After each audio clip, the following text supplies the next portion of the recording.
Welcome back. Ito lang yung mga, wala lang, mga kalokohan lang namin ng day 1 and day 2. I'll put the link in the description para mapanood nyo yung day 1 and day 2 if you haven't.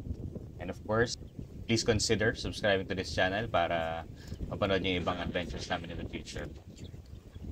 Diet, buffet, tas yan lang. Ano yan? Oh, ayaw din. Dapat ganyan. Kalahati kanin. Magutom kayo. Di tayo nagkanin the whole day. Diba? Kala mo kung gagawa natin yan. Kaso di ka kita. Okay. Move pa, move. Ay, may tao. Dito sa akin, move. Ha? Move sa akin, dito sa akin. Ayan. Ayun, straight mo yung para konting heart. Ayan. Dito sa akin. Welcome back. Dito na tayo sa day 3 ng ating cruise mula Dubai to Servanias Island.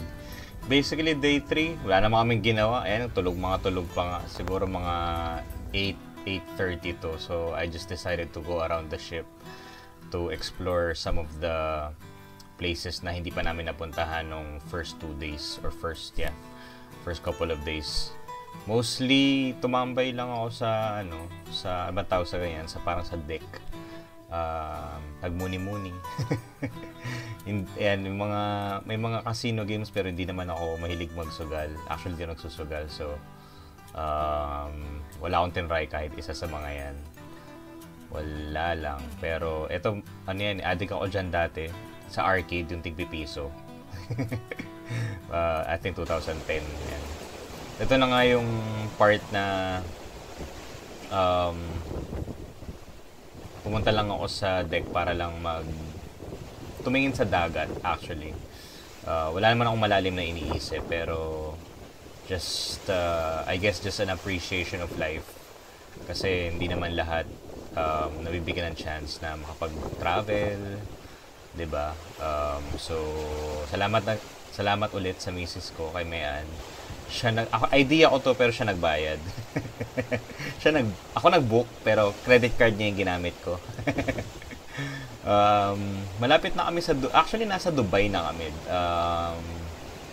Kita nyo siguro in later part may mga parang barko, may mga oil tankers, may mga ships. And may signal na. So malapit na kami sa Dubai. Talagang yun nga, going back to the port na lang tong day 3. Wala na rin masyadong activities sa ship. So yun, I just decided to spend my time appreciating yung vastness ng ocean or ng sea, I guess.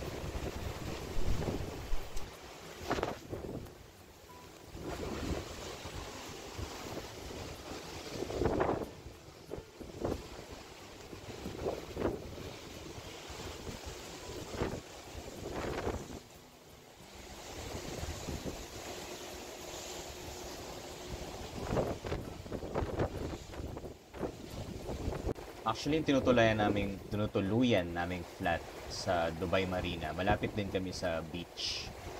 So, every time na nasistress ako or every time na gusto kong mag-relax, mga siguro magbabike lang ako ng 10 minutes. Pag naglakad, mga 15 to 20 minutes, I'm at the beach na. So, hinahanap-hanap ko talaga yung tunog ng alon ng dagat. Nakaka-relax yun para sa akin.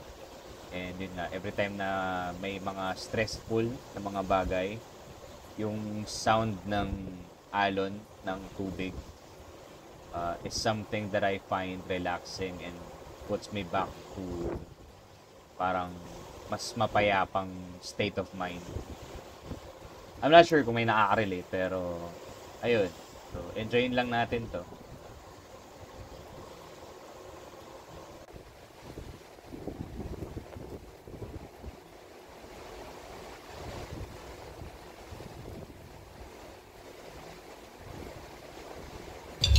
Sarap. Ano, love? Parang wala ka masyadong nakita dun sa Chinese, ah. Hindi mo, ayaw mo ng dumplings? Why?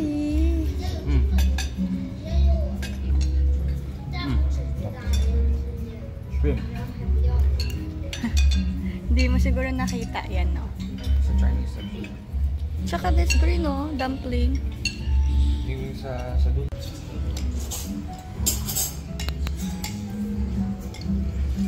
Pero mamaya babalik tayo dahil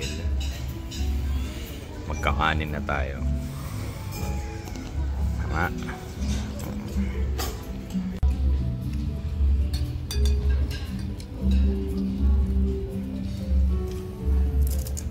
Gusto yung food niya.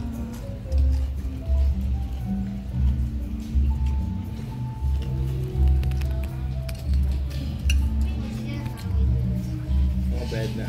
Okay.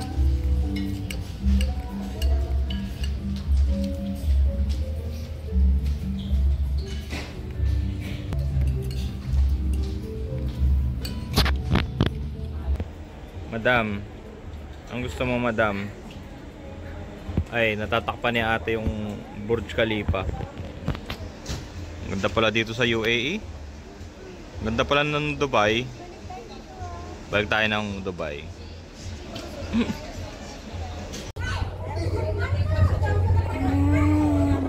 back.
Thank you. Thank you so much.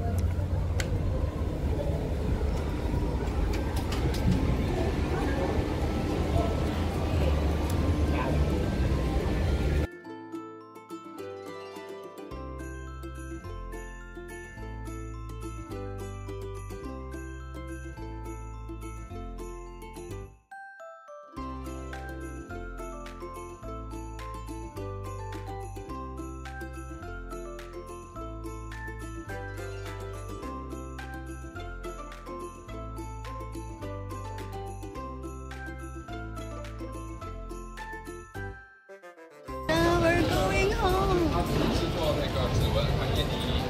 Some cruise ship there.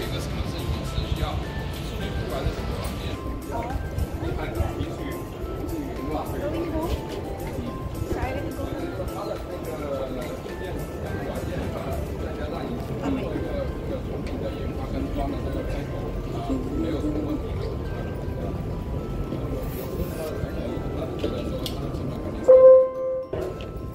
May I have your attention, please? To expedite your smooth disembarkation, we highly recommend that you settle your outstanding bills.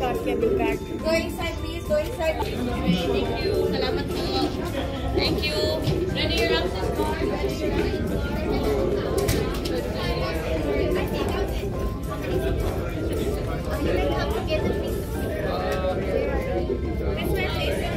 Andito na lang tayo. If you have the bag, no problem. You can. Ah, okay.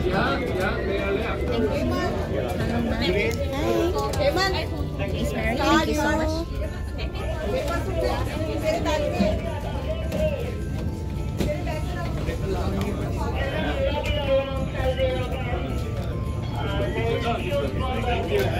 Don't forget the hand carry if it's here. Thank you. And they will do some preparations for the work that we have to do. Thank you po.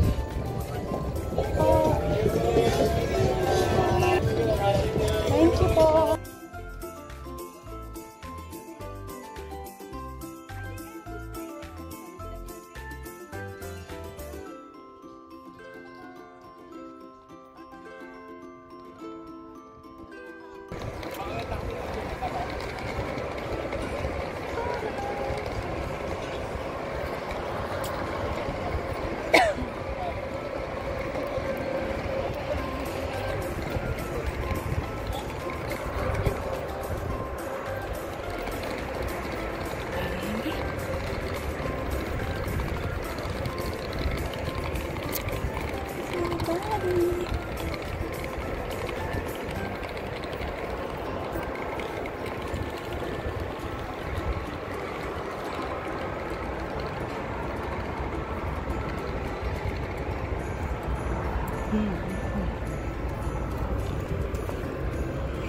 Okay.